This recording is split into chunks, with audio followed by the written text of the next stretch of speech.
Friends good morning అండి. ఫంక్షన్లో చేసేటువంటి డబల్ కా మీఠా ఎలా చేస్తారేంటో చూపిస్తాను, వచ్చేసేయండి. ఈజీ అనమాట అమ్మ. డబల్ కా మీఠా అంటే బయట ఫంక్షన్స్లో చేస్తారు కదా, చాలా బాగుంటుంది. మనం ఇంట్లో ఎట్లా ట్రై చేయొచ్చు అనుకుంటాం కదా. ఈ యొక్క డబల్ కా మీఠా కోసం వాడేటువంటి బ్రెడ్స్ అయితే పెద్ద పెద్దగా ఉంటాయి, లావుగా కూడా వస్తాయి అనమాట. వాటి యొక్క ఎడ్జెస్ కట్ చేసి చేస్తారు. అఖిల్ ఫంక్షన్ రోజు ముస్లిమ్స్ చేశారు.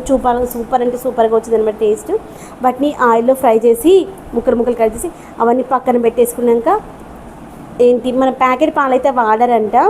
మనకి బర్రె పాలు ఉంటాయి కదా, ఫ్రెష్గా వచ్చినవి, అవి తీసుకొచ్చుకొని బర్రె పాలు ప్యాకెట్స్ కాకుండా బర్రెలు ఉండేటువంటి ఫామ్కి వెళ్ళేసి తీసుకొచ్చుకొని మన ఇంటి దగ్గర ఉంటుందన్నమాట. అక్కడైతే చాలా బాగుంటాయి పాలు ప్రైస్ ఎక్కువగా ఉన్న క్వాలిటీ బాగుంటుంది. ఒక బ్రెడ్ ప్యాకెట్కి 1 లీటర్ వాడతారంట. ఆ క్వాంటిటీలో 1 లీటర్ పాలు, 1 బ్రెడ్ ప్యాకెట్, 1 కేజీ చక్కెర, అది క్వాంటిటీ అనమాట.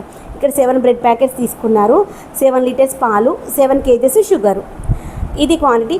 ఒక 2 స్వీట్ కలర్ బాక్సెస్ తీసుకున్నారు, ఫుడ్ కలరు.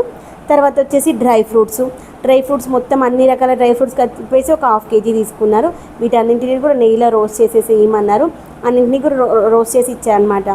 పిస్తాలు, తర్వాత వచ్చేసి రకరకాల డ్రై ఫ్రూట్స్ అయితే ఇచ్చారనమాట. అవన్నిటిని కూడా ఆయిల్లో డీప్ ఫ్రై చేసి ఇచ్చేసాను.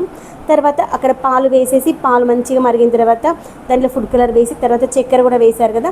అప్పుడు అది కొంచెం పాకం వచ్చింది, పాకం ఏం రాదు, కొంచెం ఆ షుగర్ మిక్స్ అయిన తర్వాత మనం రోస్ట్ చేసుకున్న బ్రెడ్ ఉంది కదా, బ్రెడ్ వేసేసి ఇంకా స్టవ్ బంద్ చేస్తారనమాట. బంద్ చేసి పక్కన పెట్టేసి దానిపైన మనం ఇప్పుడు రోస్ట్ చేసుకున్నటువంటి ఈ యొక్క డ్రై ఫ్రూట్స్, తర్వాత వచ్చేసి సేమియా ఉంటుంది కదా, సేమియా అంటే పేనీలు అంటాం కదా, ఆ పేనీలు, తర్వాత వచ్చేసి ఇంకొకటి ఏమో వేసారు దాంట్లో,